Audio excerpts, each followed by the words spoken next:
Iran ছাড়াও লেবাননে আগ্রাসন ও স্থল অভিযানের পাল্টা জবাবে এবার ইসরায়েলের ফিলন সামরিক ঘাঁটিতে শক্তিশালী মিসাইল হামলা চালানোর দাবি করেছে হিজবুল্লাহ।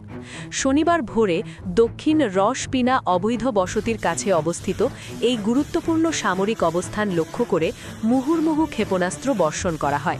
হিজবুল্লাহ এক বিবৃতিতে জানিয়েছে, শনিবার সকাল পর্যন্ত তারা অধিকৃত ভূখণ্ডে ইসরায়েলি লক্ষ্যবস্তুগুলোতে অন্তত ৫৫ বার হামলা চালিয়েছে।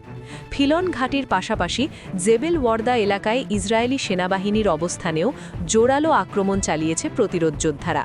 এছাড়া রাস আল নাকরাউতে হিজবুল্লাহর ড্রোন হামলায় দখলদার বাহিনীর একটি নৌ রাডার পুরোপুরি ধ্বংস হয়ে গেছে বলে দাবি করা হয়েছে।